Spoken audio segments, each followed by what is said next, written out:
नमस्कार। प्रारब्ध पर आप सभी का स्वागत। मैं अवनीश।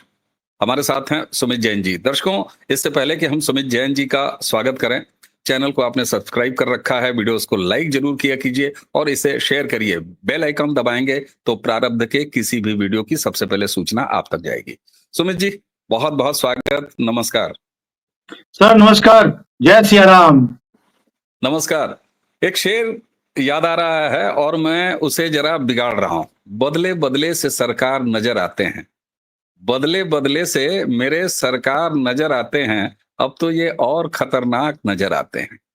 ये ये लाइनें मैंने पेश की हैं स्वनाम धन्य हमारे एलओपी राहुल गांधी के लिए। राहुल गांधी, जब ट्रंप ने कहा कि I will kill Indian economy and Indian economy is a dead economy, तो ऐसे लगा जैसे किसी दादा ने अपने पोते के नाम या अपने बेटे के नाम वसीयत कर दी हो। और राहुल गांधी इतने ज्यादा प्रसन्न हुए कि उन्होंने प्रसन्नता से ओन किया और कहा, पत्रकारों को लताड़ा कि क्या तुम्हें पता नहीं है, मैं तो कहता ही था। और आई एम ग्लैड यहां तक गए। लेकिन घंटों बीतने नहीं पाए और अब कहते हैं, मोदी जी आपको ब्लैकमेल नहीं होना है, हम आपके साथ खड़े हैं। ये बदलता हुआ तेवर और कुछ और घटनाएं जब से टैरिफ वार चल रहा है। ट्रंप, हालांकि मैं उसको आर्म ट्विस्टिंग करता कहता हूं किसी भी सौदेबाजी से पहले, लेकिन कुछ महत्वपूर्ण डेवलपमेंट हुए। पहले 25, फिर 50, अब क्या 75 का इंतजार। खैर छोड़ दीजिए, अभी तो 50 है। लेकिन इसी बीच में अजित डोभाल साहब वो चले गए रशिया, और कुछ घंटे पहले ही ये सूचनाएं आती हैं, अभी हालांकि अनकन्फर्म्ड हैं, लेकिन हवालों से आ रही हैं कि प्रधानमंत्री इस महीने के अंत में चीन जा रहे हैं, जापान जा रहे हैं। सवाल ये होता है कि जिस तरीके से मिनिस्ट्री ऑफ कॉमर्स ने पहले जवाब दिया, उसके बाद मिनिस्ट्री ऑफ एक्सटर्नल अफेयर्स अपने संबंधों को लेके, अपने नागरिकों को लेके, अपने कमिटमेंट को लेके ट्रंप को कायदे से जवाब दे रहा है। इस कदर जवाब दिया भारत ने कि ट्रंप की प्रेस कॉन्फ्रेंस में गोरी चमड़ी वाले पत्रकार ने ही, जर्नलिस्ट ने ही ऐसे सवाल पूछ लिए भारत को रेफर करते हुए कि ट्रंप चचा आए बाएं साएं हो गए, जिसको हम लोग देशज में कहते हैं भटक सुन्न हो जाना। वो कहे, अरे हमको तो पता ही नहीं हम यूरेनियम कहां से मंगाते हैं। आप सुमित जी चीन में बैठे हुए हैं, मेरे मन में ख्याली पुलाव पकाने का मन कर रहा है। इस सबके बीच में क्या ही हो कि बदलते हुए जियो ऑर्डर, बदलते हुए वर्ल्ड ऑर्डर में इंडिया, चाइना और रशिया अगर ये एक बास्केट में आ गए तो फिर बाकी दुनिया की बास्केट का क्या हाल होगा। मेरे इस ख्याली पुलाव को जरा आगे बढ़ाएं सुमित जी प्लीज। अवनीश जी, आपने 5 ही चीजें बोल दी हैं, लेकिन आपका जो आखिरी वाला है उसको पहले शुरू करता हूं, क्योंकि इंटरेस्टिंग यही है। आप देखिए, जो ब्रिक्स है, ब्रिक्स के अंदर 3 महत्वपूर्ण कंट्रीज हैं। रशिया, रशिया बाद में, भारत पहले। Bharat, Russia, China. और रशिया बहुत देर से, 5 से साल से लगा हुआ है कि वो RIC की बात करता है कि RIC इकट्ठा होना चाहिए, हम दुनिया की दादागिरी को हम कंट्रोल कर लेंगे।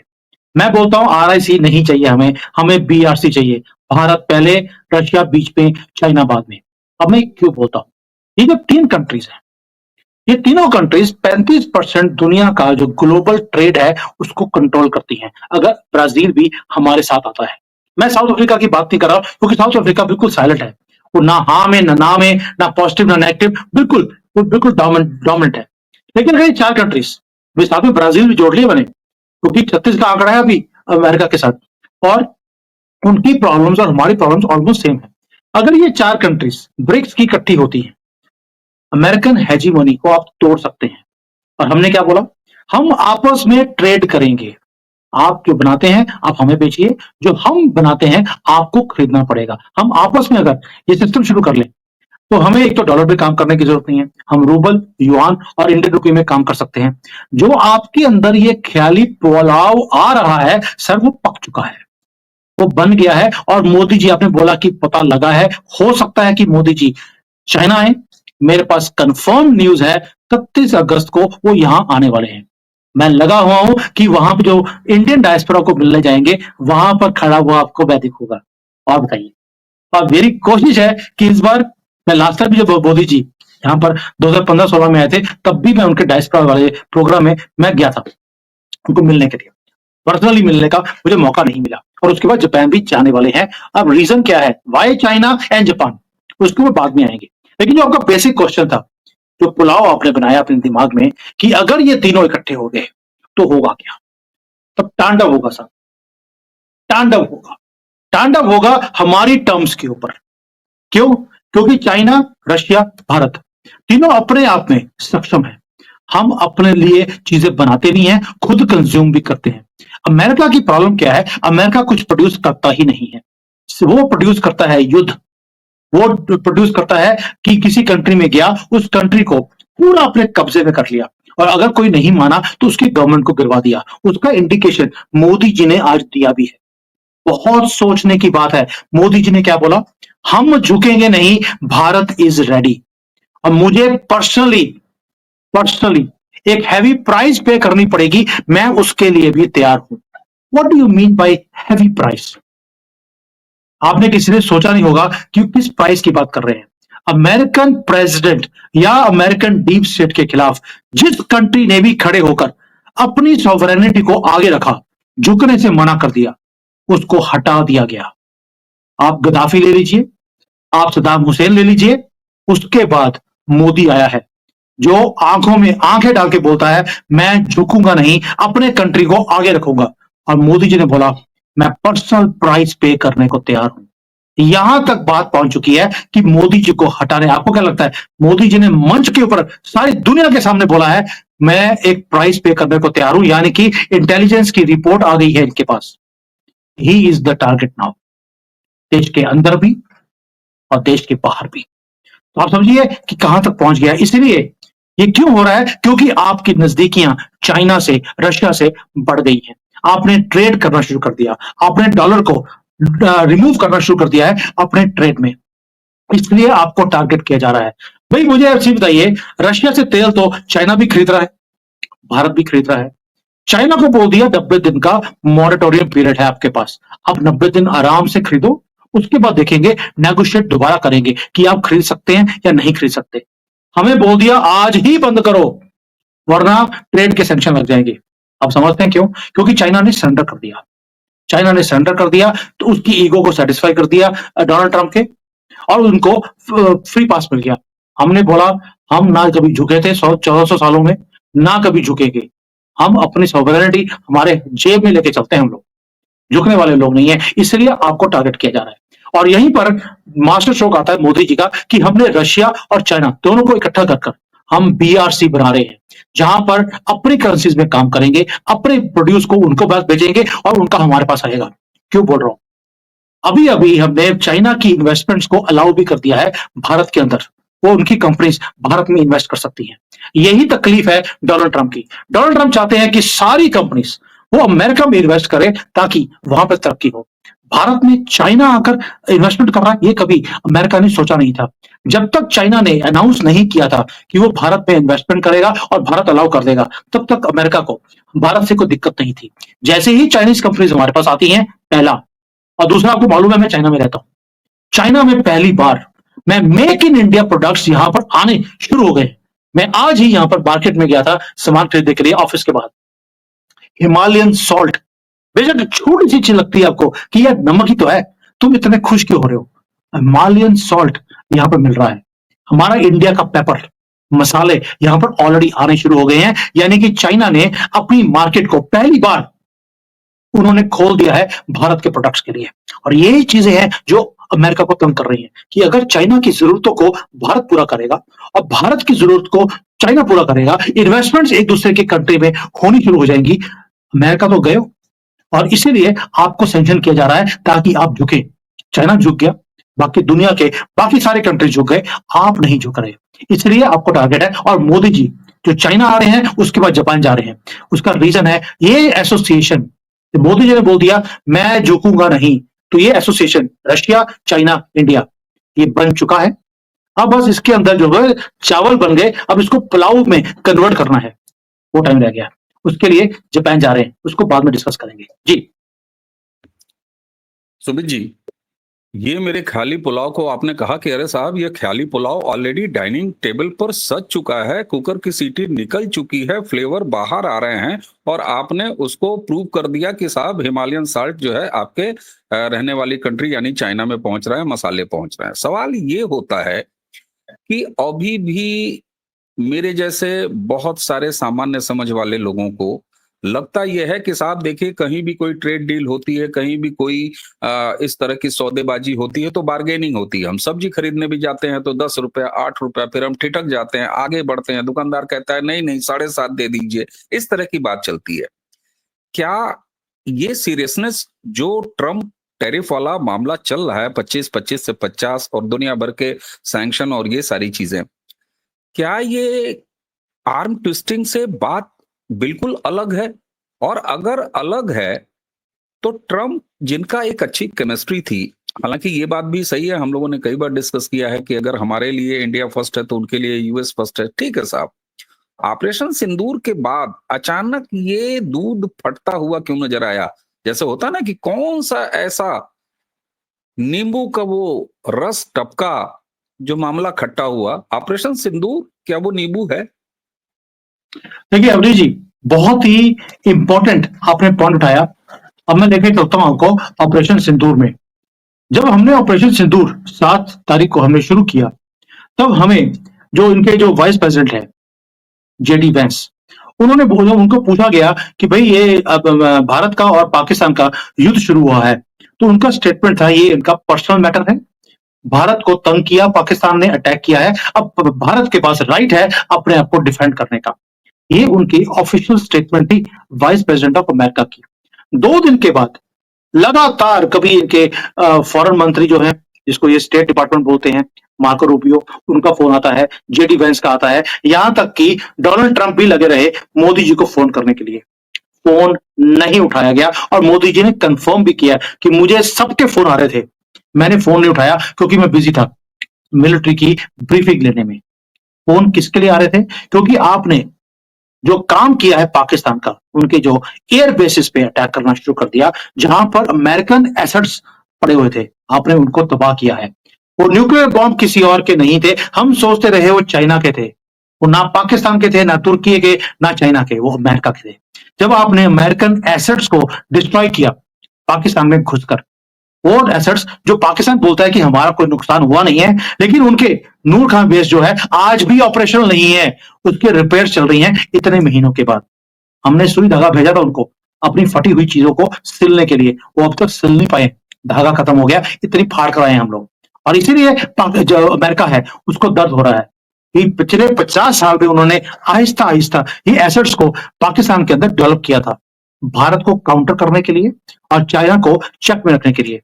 आपने एक ही बार में उनके दरवाजे के जो एंट्रेंस थी उसके ऊपर ऐसा बम फेंका कि वो अंदर ही अंदर वहां पर फटती जा रही चीजें, अर्थक्वेक के अर्थक्वेक 1 महीना आते रहे। आपने ऐसा उनको ठोक के आए हैं प्रिसिशन के साथ। इसलिए दर्द है अमेरिका को कि भाई आपने हमारी एसेट्स को डिस्ट्रॉय कर दिया और हम बोल रहे हैं हमें पता ही नहीं आपकी एसेट्स पाकिस्तान में थी, ये तो हमें आज पता लग रहा है। तो आपने उजागर कर दिया सारी चीजों को, जो चीज ढकी हुई थी आप उसको बाहर निकालें, इसलिए दिक्कत है। इसमें बहुत इंपॉर्टेंट चीज है लोगों को समझने के लिए, आपने दर्द भी ऐसी जगह पे दिया है जो ट्रंप ना बैठ सकते हैं ना उठ सकते हैं, नींद इनको आएगी नहीं जो कुछ ये हरकतें कर रहे हैं। और ये जो टेम्परेचर है आपके ऊपर ये बढ़ता जाएगा। क्यों? तो आपको क्या लगता है वो ऐसे बोल दिया डोनाल्ड ट्रंप ने कि मैंने मेडिएट किया पाकिस्तान और भारत के बीच में, मैंने ये समझौता करवाया, मैंने ट्रेड का झांसा दिया? वो सिर्फ अपने बेस को खुश करने के लिए नहीं है, भारत की जो छवि है हमारे प्रधानमंत्री की अपने ही कंट्री में, उसको नीचे करने के लिए भी था। हमारी जो ऑपोजिशन है उसको मुंह में एक वर्ड डालने के लिए, ताकि वो पार्लियामेंट चलने ना दें और मोदी जी को कटघरे में खड़ा करें, ताकि लोगों के दिमाग में एक इमेज आए कि मोदी सरेंडर कर गया। तभी ये सरेंडर, मोदी नरेंद्र सरेंडर का जो नारा था वो इसलिए दिया गया था ताकि पाकिस्तान वाले लोग खुश हो जाए, भारत की ऑपोजिशन उसको एक टूल की तरह, एक लीवरेज की तरह वो यूज करे और इस कंट्री में कोई भी काम हो ना पाए। और मोदी जी ने ईगो को सेटिस्फाई करने का काम ही नहीं किया। पार्लियामेंट में खड़े होकर, पार्लियामेंट में जो चीजें एक एक वर्ड डॉक्यूमेंटेड होती हैं, वहां बोला है no one entered into this mediation. Pakistan ने भीख मांगी कि माई बाप हमारी बहुत फट गई है और मत करना प्लीज, हम सरेंडर करने को तैयार हैं, तो हम माने हैं। डोनाल्ड ट्रंप क्या, कोई किसी का भी कोई लेना देना नहीं है। आपने जो इतनी ईगो को हिट किया एम्परर डोनाल्ड ट्रंप की, उसके बाद ये सारा जो टेम्परेचर है वो इंक्रीज होना शुरू हुआ है। क्यों? वो चाहते हैं कि जब उन्होंने बोल दिया कि मेडिटेट किया है, आपको हाँ करनी पड़ेगी। आपने मना कर दिया, आपको बोला गया कि आप जो ये बीआरसी बना रहे हैं इसको मत बनाइए, क्योंकि जितना आप डॉलर से बाहर जाएंगे उतना ज्यादा इन्फ्लेशन अमेरिका में बढ़ेगा। आप उसके लिए पीछे नहीं हट रहे हैं, आप किसी भी चीज के लिए मानने को तैयार नहीं है, क्योंकि अगर उसके लिए अमेरिका फर्स्ट है, आपके लिए भारत फर्स्ट है। यही चीजें हैं जो डोनाल्ड ट्रंप को दिक्कत करती हैं। क्यों? क्योंकि अपने जयशंकर जी ने एक बार एक स्टेटमेंट दिया था यूरोप में बैठकर, you western world, you feel कि तुम्हें भगवान की तरफ से ना एक परमिशन है कि हर एक कंट्री में घुसकर आप इंटरफेयर कीजिए, और आपको लगता है कि हमने जो बोल दिया, जो पॉलिसी बना दी, वही बेस्ट है और आपको माननी पड़ेगी। आपको लगता है गॉड गिवन राइट है आपके पास, और आपने, मोदी जी ने, वो जो सेल्फ इन्फ्लिक्टेड एक राइट था हर एक कंट्री में इंटरफेयर करने का, आपने इनके दिमाग से और मुंह से उसको छीन लिया है। दिक्कत इस बात की है जी। बहुत बड़ी दिक्कत है। और मैं, आपने जिसको अपने शुरुआती स्टेटमेंट में कोट किया, नरेंद्र मोदी जी ने जो ये कहा कि मैं बहुत बड़ी कीमत चुकानी पड़ सकती है मुझे, हालांकि वो बड़े आराम से, ये वही नरेंद्र मोदी हैं जो 125 करोड़ देशवासियों यहां से अपना वक्तव्य शुरू करते हैं।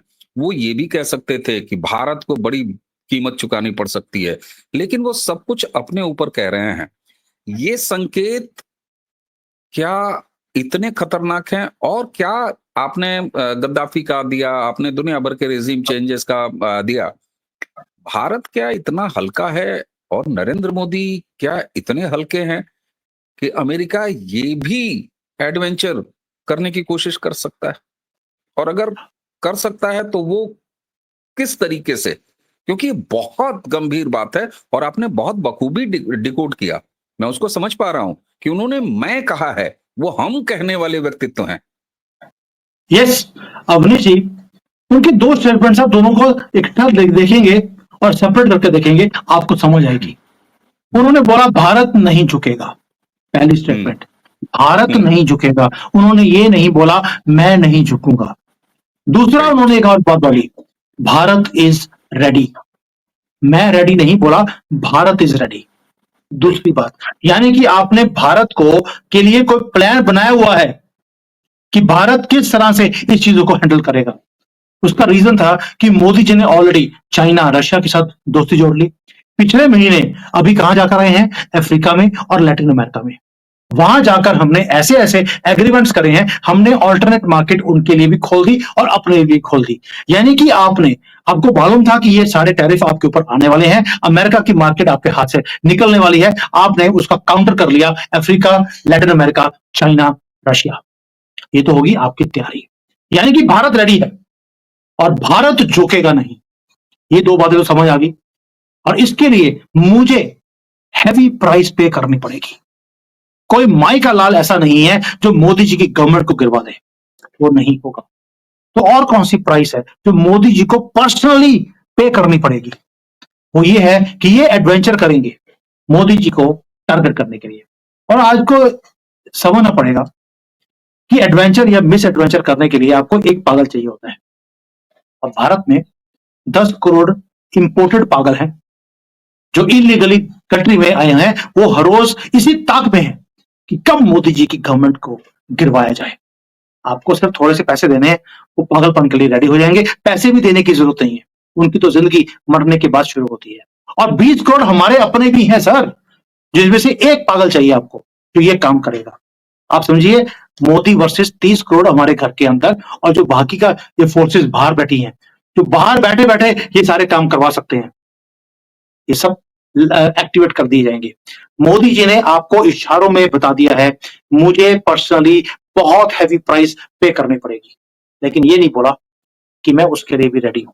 उन्होंने इशारा दे दिया आपको कि मुझे प्राइस पे करनी पड़ेगी, वैसे ही जैसे वो सारे रेजिम्स जिन्होंने मना किया अमेरिका को, यहां तक कि शेख हसीना को भी प्राइस पे करनी पड़ी जब उसने सेंट मार्टिन आइलैंड देने से मना कर दिया था अमेरिका को, क्योंकि वहां पर अमेरिका अपना बेस बनाना चाहता था। वहां पर उसकी चलती हुई गवर्नमेंट को गिरवाकर वहां पर एक अपना आदमी वहां पर बिठा दिया, पैराशूट से नीचे लैंड करवाकर।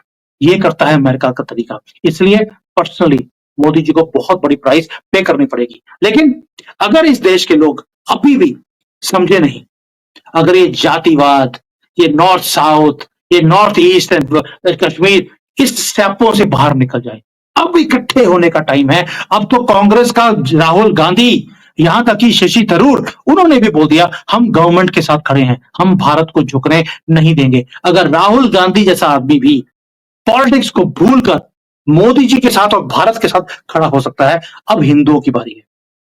मैं मुसलमान को बोल ही नहीं रहा, मैं बोल रहा हूं हिंदुओं, अब तो इकट्ठे हो जाओ, क्योंकि अब बात मोदी जी के गर्दन पे आ गई है। और अगर मोदी कटा तो देश बटा, ये आप भी समझते हैं जी। बातें इतनी गंभीरता तक चली जाएंगी और मैं उस गंभीरता को समझ पा रहा हूं जिस तरीके से हम बोलने वाले नरेंद्र मोदी मैं पर आए हैं और हैवी प्राइस पे करने की बात कर रहे हैं। एक बात और देखी गई, आपने राहुल गांधी के ट्वीट के बाद और उनके बदले स्टैंड के बाद, बिल्कुल हम स्वागत करते हैं राहुल गांधी के इस स्टैंड का, निश्चित तौर पर स्वागत करते हैं। लेकिन उसी के साथ आपने जब कहा कि बांग्लादेश में रेजिम चेंज हुआ, तो ये वही leader of opposition Rahul Gandhi थे, ये वही कांग्रेसी इकोसिस्टम था जो ये लगातार इस बात के लिए पैरोकारी कर रहा था कि भारत में भी बांग्लादेश दोहराया जा सकता है, और न जाने किस किस तरीके के नेगेटिव स्टेटमेंट दिए जा रहे थे। ये जो अभी राहुल गांधी पल में तोला पल में माशा, यानी मैं जब राहुल कह रहा हूं तो भारत का जो पॉलिटिकल अपोजिशन है मैं उसको कह रहा हूं, और चूंकि वो लीडर ऑफ अपोजिशन है, क्या ये पल में माशा पल में तोला वाली नीति, कभी प्रेस कर देना, कभी विरोध में खड़े हो जाना, कभी यहां तक खड़े हो जाना कि सुप्रीम कोर्ट को कहना पड़े कि आप सच्चे भारतीय नहीं है, प्रश्न चिन्ह उठा देना, भारत का विपक्ष अब एकजुटता दिखाते हुए दिखाई दे रहा है? कहीं आपको कोई एक सकारात्मक उम्मीद आपको दिखाई दे रही है? अवनी जी, अपोजिशन को लगता है कि भारत का प्रधानमंत्री वो अब एक बंद गली में खड़ा है, वहां पर इसको और दबाने का कोई फायदा नहीं है, इसमें अपनी पॉलिटिकल रोटियां अब सेकी जाए। आपको क्या बोल दिया? ये पॉलिटिकल मूव है सर, ये भारत के साथ नहीं खड़े, ये भारत के लोगों के साथ नहीं खड़े। क्या बोल दिया? झुकना नहीं, ताकि मोदी जी अगर कहीं कॉम्प्रोमाइज करते हैं, मैं ये नहीं बोल रहा हूं झुकेंगे, कॉम्प्रोमाइज का मतलब है कि ट्रेड डील के अंदर आप कुछ देते हैं और कुछ देते हैं, लेन देन की दुनिया है। अगर आपने कुछ छोड़ दिया कुछ लेने के लिए, तो राहुल गांधी बोलेगा मैंने बोला था, अगर मैं होता तो सरेंडर नहीं करता, मोदी दोबारा सरेंडर कर गया। ये आपको जो आप बंद गली में दिखते हैं, उनको बिल्कुल बंद गली के कॉर्नर में जाकर मोदी जी को खड़ा करने का ये प्लान है। समझिए, चाल है ये। भारत के साथ राहुल गांधी उसकी फैमिली खड़ी हो जाएगी। इस गफलत में मत रहना सर। 75 साल से 78 साल से हम इसी गफलत में इनको जिताते रहे, अभी भी 99 सीटें लेकर अभी भी पार्लियामेंट के एलओपी हैं वो। इस गलती मत करना। ये सिर्फ मोदी जी को कटघरे में खड़ा करने के लिए, कॉर्नर में खड़ा करने के लिए और कल को तंज कसने के लिए, सरेंडर मोदी दोबारा से ये टैग लगाने के लिए कि दोबारा सरेंडर कर दिया। क्योंकि जब नेगोशिएशन होगी 25 तारीख को, पूरी अमेरिका की टीम आपके पास आ रही है। 27 को ये सैंक्शन लगने हैं, ये जो टैरिफ लगना है आपके ऊपर, 2 दिन पहले उससे यहां पर इनकी टीम आ रही है। क्यों? टाइमिंग बड़ी इंपॉर्टेंट है, क्योंकि 31 अगस्त को मोदी जी चाइना जाने वाले हैं। और अब तो चाइना ने भी हिम्मत दिखानी शुरू कर दी आपके साथ। आज चाइना ने आपको सपोर्ट किया है। पहली बार चाइना ने बोला है कि भारत का राइट है कि वो रशिया से भी रिलेशन बनाए, अमेरिका से बनाए, चाइना से बनाए या किसी और से बनाए। Who is America to tell कि भी आप किससे सामान खरीदेंगे, किससे नहीं खरीदेंगे। पहली बार दुश्मन कंट्री वो आपके साथ खड़ा है। दुश्मन कंट्री जो चाइना आपके साथ खड़ा हो गया, राहुल गांधी को भी खड़ा होना पड़ा। समझिए बात को, क्रोनोलॉजी है। और दूसरा, उन्होंने, क्योंकि बॉस ने बोल दिया, चाइना बॉस है राहुल गांधी का, जब बॉस ने बोल दिया कि मैं मोदी के साथ खड़ा हूं, तो राहुल गांधी की इतनी औकात नहीं है कि वो चाइना से बाहर निकल जाए। और दूसरा, मोदी जी को एक ऐसा वहां पे कॉर्नर में खड़ा कर दिया कि मोदी अगर जो नेगोशिएशन करेंगे वो ना कर पाए। ये वो रास्ता है जहां पर ये हर रोज तंज कसेगा। और देखो जी मोदी ने क्या किया, देश का बिल्कुल। सत्यानाश कर दिया, कॉम्प्रोमाइज कर गए, झुक गए। ये उन चीजों को यूज करने के लिए आज ये स्टेटमेंट दिया है। एक तो बॉस की डायरेक्शन है जिसके हाथों में बिके हुए हैं, दूसरा मोदी को घेरने के लिए। जी।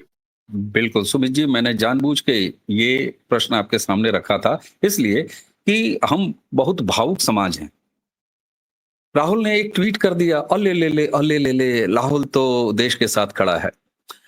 अब चलते चलते एक बिंदु, क्या वर्ल्ड ऑर्डर बदल रहा है, उसकी शुरुआत हो चुकी है। आपने हमारी खिचड़ी जो थी, पुलाव जो था, उसको पकवा दिया। अब चलते चलते सुमित जी, क्या वैश्विक राजनीति में, जियो पॉलिटिक्स में वर्ल्ड ऑर्डर बदल रहा है, एक नए वर्ल्ड ऑर्डर की तरफ दुनिया बढ़ रही है? अवरेज जी, पहली बात तो यह है कि हमें सबको मालूम है कि पूरे दुनिया में एक ही दाता था, वो था अमेरिका। और अमेरिका को चलाने वाला एक नया एम्परर आया है। किंग भी नहीं है सर, एम्परर है। एम्परर वो होता है जो पूरे दुनिया पे राज करता है, वो है डोनाल्ड ट्रंप। अब ये भी बना है। अब ये हो गया अमेरिका का पास्ट। लेकिन आपने देखा होगा कि मिलिटरीली अमेरिका ऑलरेडी बहुत वीक हो चुका है, इकोनॉमिकली बहुत ज्यादा वीक है, डिप्लोमेटिकली कोई दोस्त रहा नहीं। तो एक सुपर पावर के पास तीन ही चीजें होती हैं जिससे वो सुपर पावर बनता है, आपका इकोनॉमी, मिलिट्री एंड डिप्लोमेसी। तीनों में अमेरिका वीक है। अब दुनिया में क्या होता है कि ये जो स्पेस अमेरिका की कम हुई है, कभी भी वैक्यूम नहीं रहता, उसको कोई तो भरेगा। अब भरने के लिए कंट्रीज कौन सी हैं आपके सामने?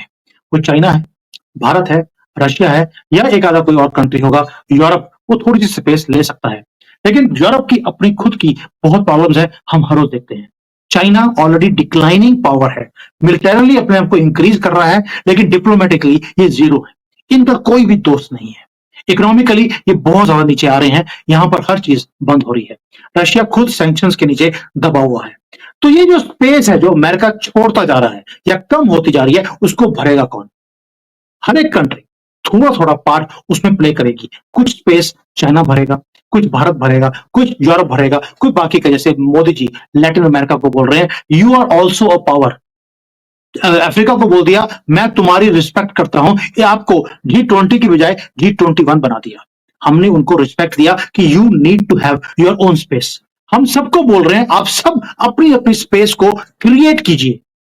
तो सारी कंट्रीज अपनी अपनी स्पेस को क्रिएट कर रही हैं, और वो जो स्पेस अमेरिका छोड़ रहा है, वहां पर वो भरने की वो कोशिश कर रहे हैं। अब चाइना का आपके साथ कोई 36 का आंकड़ा नहीं है। चाइना एक ही चीज चाहता है कि जो स्पेस अमेरिका की कम हो रही है, वो सारी की सारी अकेला मैं भर लूं, उसमें भारत को या किसी और कंट्री को आने नहीं दो। अब भारत क्या बोल रहा है? वी डू नॉट वांट कि एक कि आसमान से गिरे और खजूर में अटके। हम चाहते हैं कि सारे दुनिया की रिप्रेजेंटेशन इस वर्ल्ड ऑर्डर में होनी चाहिए, और उसी की लड़ाई है। चाइना उस स्पेस को अकेला खाना चाहता है, यानी कि केक पूरा खाना चाहता है। भारत कहता है कि सभी खाइए, आप भी खाइए, हम भी खाइए, जिसके अंदर जितना दम होगा, जितनी कैपेसिटी होगी, उसके हिसाब से हम केक, कुछ मैं ज्यादा खा लूंगा, आप कम खा लीजिए, या सभी बराबर बराबर खा लेते हैं। It depends on negotiations. तो आगे जाकर ये मल्टीपोलर वर्ल्ड बनने वाला है, शुरुआत हो चुकी है। तो ओनली थिंग इज कि ये जो पर्सनल एस्पिरेशंस हैं कि हम बाकी बाकी जाए भाड़ में, जो चाइना चाहता है, जो पहले अमेरिका चाहता रहा, अब चाइना चाहता है, मोदी जी वहां पर या भारत वहां पर इसको एक मल्टीपोलर वर्ल्ड की तरफ लेके जाने की बात करते हैं, where he says it should be mutual respect and everybody should have a voice. बेशक वो यूनाइटेड नेशंस हो या पूरे वर्ल्ड ऑर्डर में हो, वो इकोनॉमी को ले लीजिए, वो मिलिटरी ले लीजिए, वो डिप्लोमेटिकली ले लीजिए। भारत के पास मिलिट्री पावर भी है, इकोनॉमी राइजिंग है। हम नंबर 1 नहीं है, नंबर 2 नहीं है, नंबर 4 नहीं है, लेकिन राइजिंग है। सबसे तेज स्पीड से हम आगे चल रहे हैं। और डिप्लोमेटिकली जो आज भारत का क्लाउड है पूरे दुनिया में, आप सोच के देखिए, जब यूक्रेन रशिया की वॉर की बात हो रही थी, उन्होंने बोला, मोदी जी आपका स्टैंड क्या है? आखिरी वोट हमने दी है। दैट मीन्स दे वेट कि भारत का स्टैंड किस तरफ होगा। ये है आपका डिप्लोमेटिक, आपका वेट। इसलिए जो स्पेस है उसको सभी आहिस्ता आहिस्ता थोड़ा थोड़ा कर कर उसको भरेंगे, और यही मल्टीपोलर वर्ल्ड की निशानी होती है। जी। बिल्कुल सुमित जी, और आपने जिस तरीके से इस पूरे घटनाक्रम को विश्लेषित किया, हालांकि इसकी आखिरी तारीख 27 आएगी और 27 के बाद फिर 31 भी आएगी, और ये साफ दिखाई देता है कि भारत उस रास्ते पर बढ़ रहा है जो नरेंद्र मोदी जी ने अपने यहाँ मॉडल दिया, सबका साथ सबका विकास। तो यही अब वर्ल्ड ऑर्डर में भी यानी इंटरनेशनल लेवल पर भी भारत इस बात की हिमायत कर रहा है कि सब बढ़ो, सब खुश रहो, सब एक काम करो, जो कि एक जो भारत के विश्व गुरु बनने वाले जो एक फिलॉसफी है उससे भी मैच करती है।